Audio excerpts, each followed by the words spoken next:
The discussions, of course, centered around what do we do about the Sabah issue.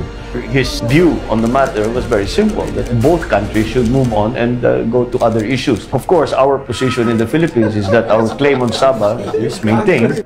We feel that it is a righteous claim. Si Anwar Ibrahim na ang bagong punong ministro ng bansang Malaysia. Hindi tuloy maiwasang mapag-usapan ang tungkol sa pagsasauli ng Malaysian government sa Sabah sa bansang Pilipinas na matagal nang binabawi ng Sulu Sultanate. Sa pagbisita ni Malaysian Prime Minister Anwar Ibrahim sa ating Pangulong Ferdinand Marcos Jr., napag-usapan nila ang peace process sa Mindanao at ang pagbibigay ng autonomy sa Bangsamoro. Ang Bangsamoro ay binubuo ng mga kapwa nating Pilipino na katutubo sa Mindanao na na-convert sa relihiyong Islam. Marami sa mga kabahagi ng Bangsamoro ay kamag-anakan at kalahi din ng mga tao sa Malaysia, partikular sa parte ng isla ng Borneo tulad ng mga Tausug at Bajau na kapwa matatagpuan sa Sulu at Sabah. Noong taong 2018, sa kanyang vlog, binanggit ni Bongbong Marcos ang pagtatagpo nila ni Anwar Ibrahim at napag-usapan nila ang tungkol sa isyu ng Sabah at gayon din ang iba pang mga bagay tulad ng kultura, kalakalan, at kapayapaan sa Mindanao. Ngayong pareho na silang pinuno ng kanya-kanyang bansa, may isa sa katuparan na nga ba ang kanilang adhikain magkaisa para magbenepisyo ang kapwa mamamayang Pilipino at mga Malaysians. Narito ang kanilang makasaysayang pagtatagpo sa Malacanang kung saan inalalapan ng Malaysian Prime Minister kung paano nakatulong ng malaki ang Pilipinas sa bansang Malaysia sa pamamagitan ng Rice Research Institute noong panahon ng dating Pangulong Marcos Sr. Panoorin mula umpisa hanggang matapos at huwag kalimutang i-komento ang inyong opinion at i-share ang video na ito at mag-subscribe sa ating Filipino Future Channel. President Marcos Jr., let me assure you that the new administration in Malaysia will be more than happy to further enhance this collaboration. We have thus resolved to support development and peace-building initiatives within this group, including the importance of achieving a resolution to the situation on Myanmar.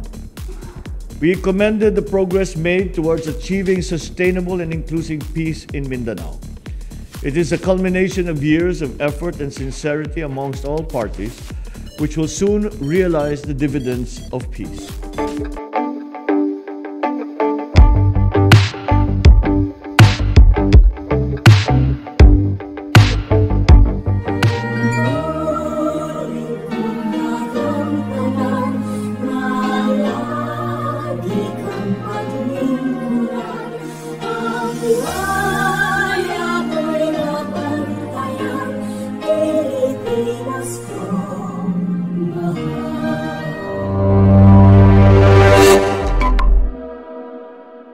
Excellency, Prime Minister Datuk Seri Anwar Ibrahim, the honored members of the Malaysian and Philippine delegations, members of the press corps, ladies and gentlemen, good evening.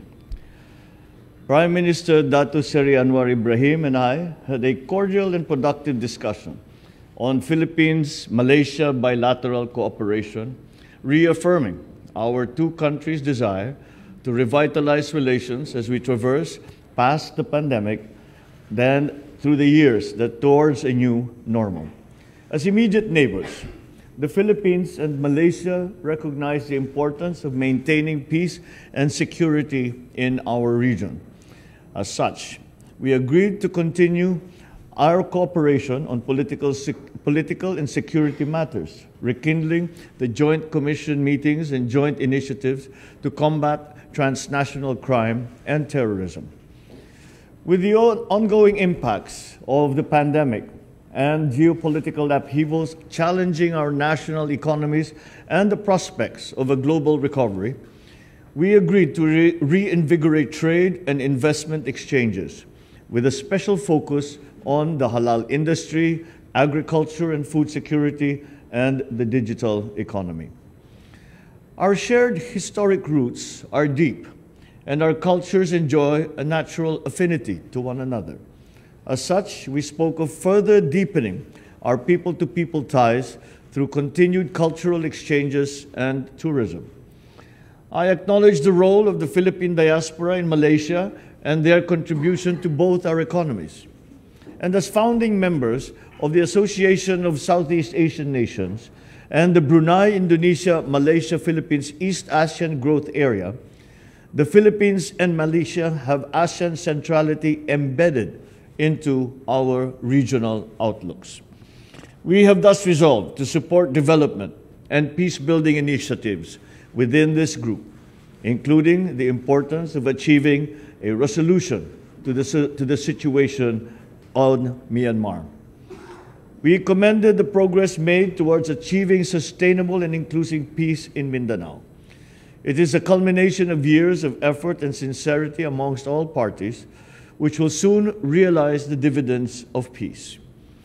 We have recognized the great contribution that Malaysia has made to the peace process in southern Philippines, and we hope that this support that they have shown over the past few years will continue and will continue to contribute to the success of the peace process and the establishment of the Bangsamoro Autonomous Region.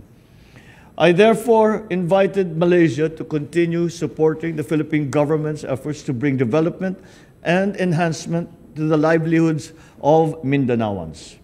Once again, I thank Prime Minister Anwar for coming to the Philippines, the first head of government I have had the pleasure of receiving during my administration. Your visit is a testament to our enduring friendship as ASEAN brothers who share the same vision of prosperity and of peace. Thank you, Mr. President. On behalf of Aziza and the delegation, I must express my profound thanks and gratitude for the warm welcome. And I believe and concur what you have expressed, the need to not only to reaffirm our commitment to work together, but to enhance Malaysia-Philippine relations, guided by shared interests, multidimensional bilateral cooperation, and vibrant people-to-people interaction. President Marcos Jr., let me assure you that the new administration in Malaysia will be more than happy to further enhance this collaboration. Our bilateral cooperation is multi-sectoral, covering trade and investment, education, health, agriculture, health, tourism, and culture. And I have alluded to earlier how our first generation of Malaysian professionals benefited immensely from the work at Los Baños and some of the known centers of learning in the Philippines. Our defense and security ties are also strong and growing. We share common borders and to an extent quite porous. Therefore, the collaboration needs to be further enhanced. We agreed to resume the 8th Joint Commission meeting to be led by both foreign ministers this year at a mutually convenient date. It's our turn to host this meeting, and I have advised the colleagues in the Foreign Ministry to facilitate and accelerate this process. We also discussed areas for further collaboration, new and important sectors such as halal industry, food security, which you have placed so much importance and have actually taken impressive strides in this direction. Digital economy, and are among the key areas that I propose as potential cooperation. The President and I also agreed that both countries should intensify efforts to increase the volume of trade and investments. We have had a good beginning, but there's no excuse why we can't further increase both trade and investment that would be of tremendous benefit to both our countries. We also agreed that we should deepen the existing strong people-to-people ties through closer cultural and tourism collaboration, education, and sports. Malaysia stands ready to explore potential new collaboration with the Philippines in this regard. Now, the peace process in Mindanao. I must express again my profound thanks and gratitude. This has been a century-long contentious issues that invariably affect the region and in particular Malaysia too. And under your leadership, President, you have seen great strides in this direction. And I think it is only our duty as a good neighbor to support and facilitate the process. And I stand guided, whatever things need to be done at the bilateral, multilateral level to support this endeavor. It has to succeed in the interest of the Philippines and Malaysia and the region, and then utilize this enormous potential to the benefit of our people. Malaysia will also continue to offer assistance to the Bangsa Moro people through various capacity building programs, including through our Malaysia Technical Cooperation Program.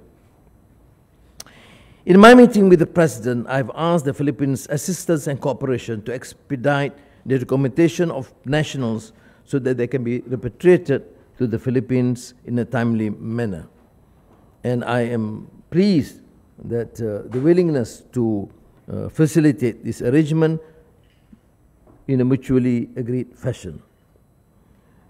We also reiterated our commitment to continue supporting and enhancing cooperation with the BIMMP, IAGA, including hosting the Brunei, Indonesia, Malaysia, Philippines Facilitation Center. I did express my concern about the contentious, unresolved Myanmar issue, which is affecting Malaysia adversely due to the huge number of refugees, exceeding 200,000 people now in Malaysia.